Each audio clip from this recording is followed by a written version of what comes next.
Mbote, mbote, mbote, bonjour, bonsoir, ça dépend de l'ère à laquelle beaucoup l'andabiso de partout, balantignos surtout. Yaba chaîne Nabiso, vous continuez à s'abonner, vous partager, vous liker et que ça Nabiso vraiment trop bien. Tout d'abord, on a payé Mbote Nangana Mama Pauline Lumumba. Oazola Nabiso depuis quelque part, Nzambe Apambolaye, Nzambe Abatelaye, Namutima Monene, Oazala Kanango envers tous les Congolais. Et puis, balantignos, tout ya RDC Monde, continuez de s'abonner, de partager. Très chers abonnés, ngai wabino ndeko Rabi Matondo na yeli sous na ba nouvelle pour na to solo là par rapport à la situation ya République démocratique du Congo. Tant Nayaka étant comme un citoyen congolais, Nayaka ni le rôle à muto IDPS ni école nanga, mais Nayaka étant que citoyen congolais. Yango omoni nazwaka parti prité quand je fais mes analyses. Nazara toujours au milieu du village. Je ne fais jamais, excusez-moi, analyse moko owapi nazozo parti pris te. Nazoka yango te. Olive Lembe Kabila.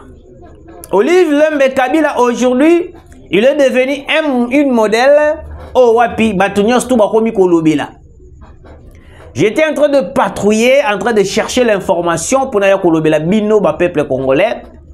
Je me suis tombé dans l'information comme ici Olive Lembe logo la Nzambe logo la déesse. Pourquoi? Elle a été première dame sans toucher au budget de l'État. Elle a construit de grandes écoles techniques extrêmement bien équipées sans toucher au budget de l'État. Je salue cette brave dame aux capacités managériales exceptionnelles, uniques. Tout d'abord, il faut comprendre une chose. Quand tu dis que Olive Lembe a Simba Mbongo à l'État, à Simba Mbongo te, à travailler nini, vous êtes en train de comparer Olive Lembe na Maman Denise Nyakero. Chose que non, oh, wapi, Congolais ou koki ko comparer. Pourquoi j'ai dit ça? Olive Lembe, comme il est là, comme elle est là. Na habité place moro boko laksanga université, to école Olive Lembe à Tonga, pour na peuple congolais. Maman Denise Nyakero, naza mutayi de peste, je ne suis pas aussi Moulouba, mais je défends seulement les Congolais. Est-ce que Maman Denise Nyakero déjà a Simba budget à l'État? Non. Maman Denise Nyakero a même na ONG oyo zouabana bana ba Congolais. Et côté ici bango pour la sabango enseignement ndenge ni bakoki kozala batu lobby. Mais avec Kabila ou soit avec Olive Lembe. Na évité. Et puis chose bizarre c'est ça que non, Olive Lembe comme elle est là. Elle était passée à la télé dire que non. Mobile n'a si sa guerre d'un simple stylo. En signer les accords avec les M23. Mais moi, on a dit que Maman Denise a lobby que non. Tu sais que nous signer accord avec Congolais, Italie, bisoté. Vous avez devant vous des femmes, des dames. Oh, plutôt ça, Olive Lembe na Denise Nyakero. Olive Lembe a tinda Kabila signé accord pour les lots Congolais comme esclaves ya ba Rwandais. Mais Denise Nyakero a tinda na Kabila, a tinda tu sais que dit a kende ko lukela biso solution de partout mais to signé ba accord te. Oye koko tsa Congo na libungi. Vous voyez une différence.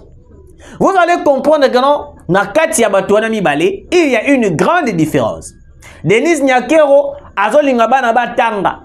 Azo tinda bana libanda ba kende ko tanga, ba kende ko yekola pour les loto lobby, bana na ba koma important na kati ya société. Mais Olive Lembe a salani. À part qu'on ait pesa badon, oui, to boite badon pe c'est bon. À part, on a yebi régime ya Kabila yela biso. Ezali eloko liboso bazododo.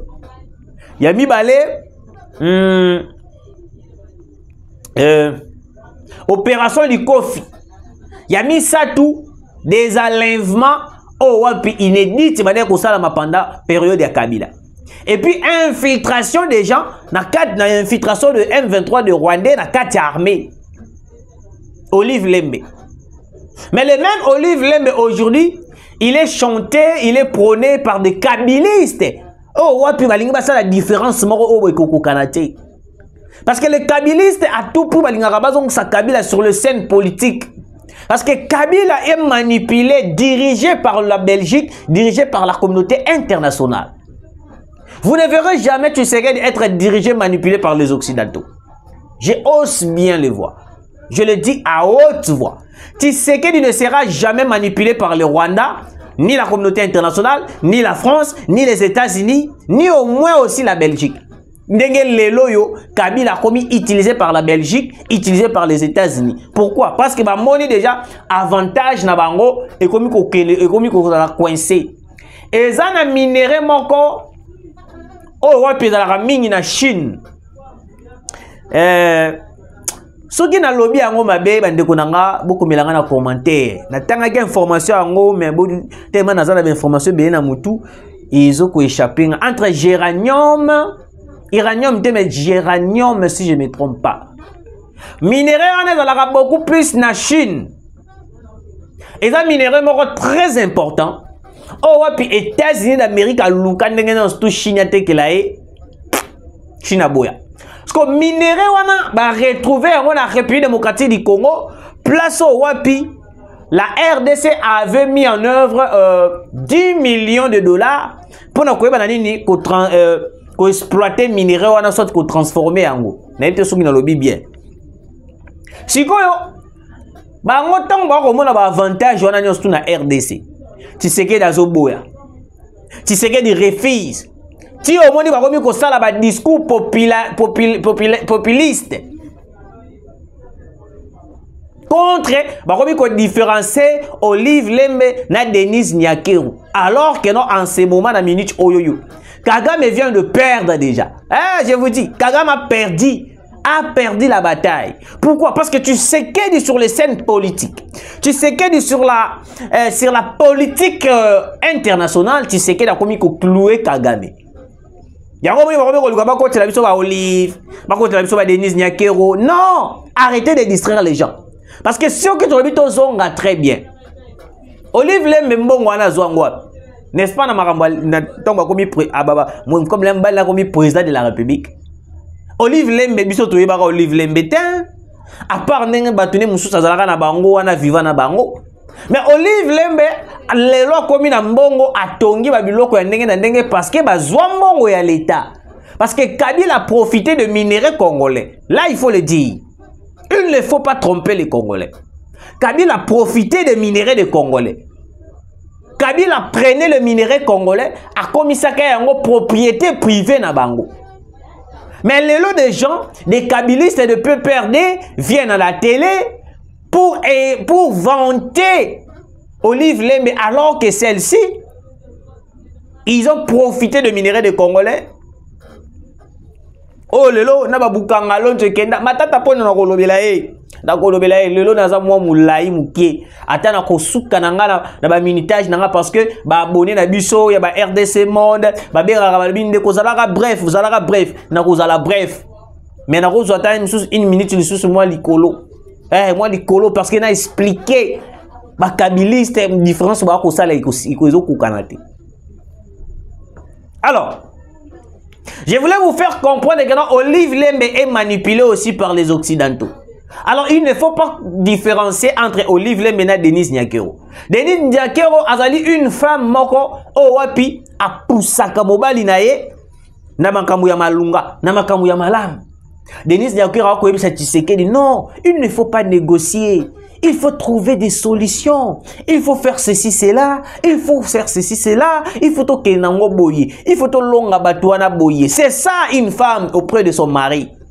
Non avoir une femme mais alors que moi soit na tinda yo oboma même peuple oyo diriger batloka ba Olive Lembe. Une dame très compliquée, une dame qui n'a rien servi aux Congolais, qui a juste bénéficié n'a avantage peuple congolais et puis à Simbambongo à l'état. Arrêtez de mentir à la population congolaise. Bande konanga na yé na deuxième sujet phare. Deuxième sujet, dans le Bible, sujet phare, il y a une mission à biso. Jean-Jacques Wondo. Ah.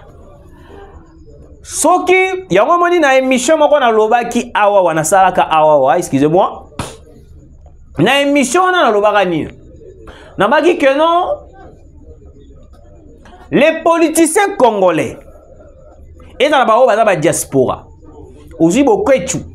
Na ba misusu parce que bokechu peut na retoucher muki. Quand ils viennent à la télé, bazo critiquer Mokonzamboka, bazo finga fermi ya Tshisekedi, ba fingi Mokonzamboka ba lobby ba n'importe quoi. Na monaka place moko te 1, ba lobaka kenonde nazo finga boy santé na ngai za mabe, ba lobaka yango te. Deuxièmement, tango ba fingaka ba lobaka te kenote famille na ngai ekobima po ya ko réclamer nga ndenge mama ya Daniel Safu azo ko ya ko réclamer. Ba lobaka yango te. Je reviens par ici, Nathan la bilo.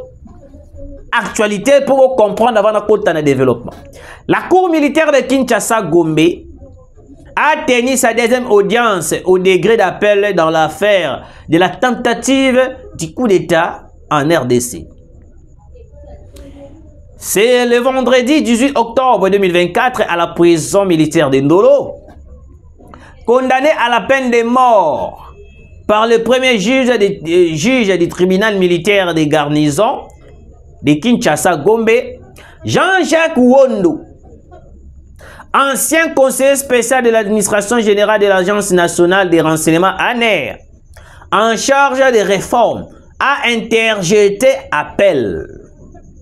Il a au cours de l'audience du vendredi, présenté un mémoire unique dans lequel il a sollicité sa mise en liberté provisoire ou son transfèrement dans un centre hospitalier de la place à cause de la dégradation de son état de santé. Jean-Jacques Wondo affirme que le médecin lui a dit qu'il peut faire un arrêt cardiaque à tout moment car le battement de son cœur sont en dessous du sommeil normal. Ok? Ok. Je continue.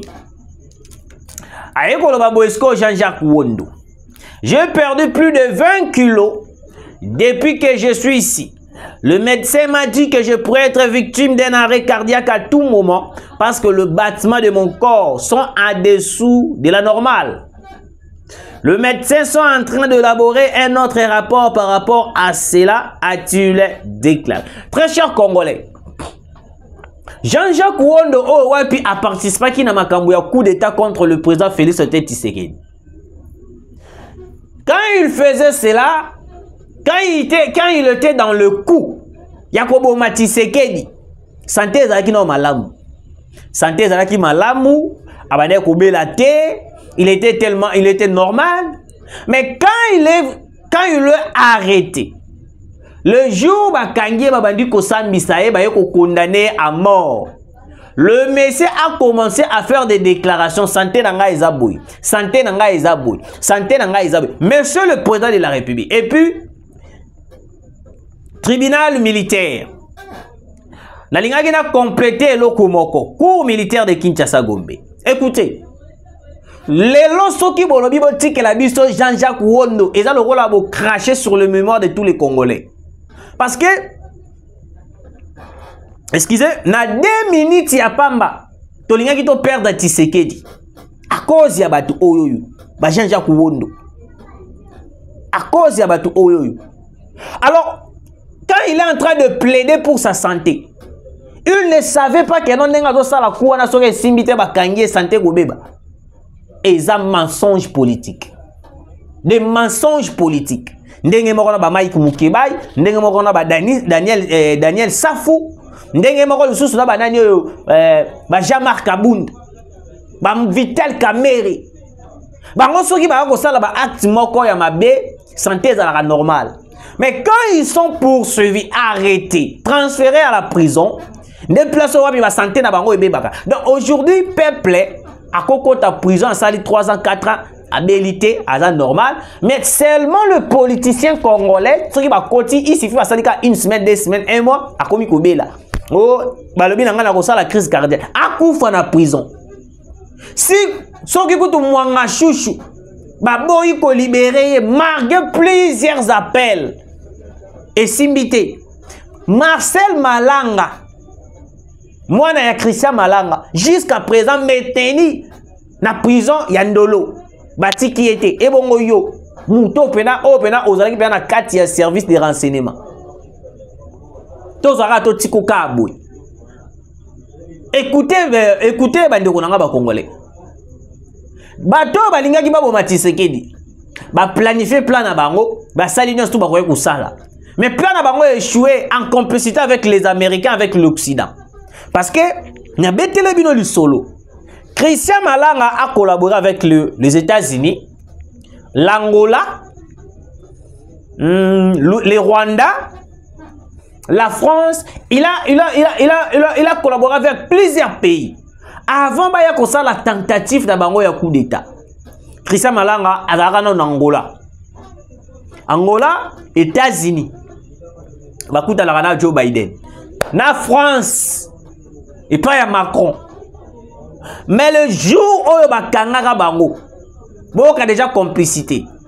Les États-Unis d'Amérique a commencé à réclamer Marcel Malanga au théâtre citoyen américain. Mais tant que bayaka ko sala coup d'état na bango, les Américains batikala jamais ko yebisa bango ke non telo ko bozo ke ko sala les amabe. Mais tant que meki kuna bango et simité, les Américains ont commencé à réclamer les 3 Américains. Est-ce que vous vous rendez compte? Mokonzamboka, je sais que non, yotem dozo gérer justice. Monsieur le ministre de la Justice, Constant Moutamba, Jean-Jacques Wondo, Marcel Malanga et tous les assaillants qui ont essayé d'assassiner Tshisekedi, bazo mérité bakoufa na prison.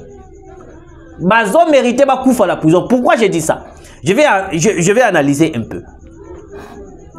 Batoana déjà bayebi déjà ba faille nini o ezali na cité de l'Union européenne et la cité de l'OIA. Bayebi déjà ba faille nini ezakuna. Batoana ba kota déjà ba expérimenter façon ni ba ko bomela Tshisekedi.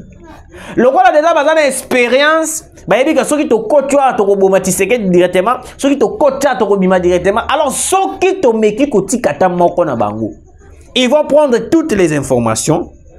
Ba mimile yango les Américains pour que bango ndenge mokonza mboka zalaka air moko ye ayambi o ambassadeur Kingali bako sala biso G babomeli biso président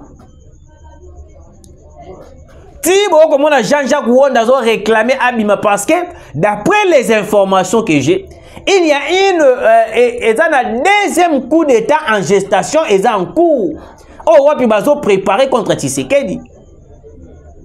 Alors ceux qui te tiki bango bongo c'est grave. On ne peut pas les laisser.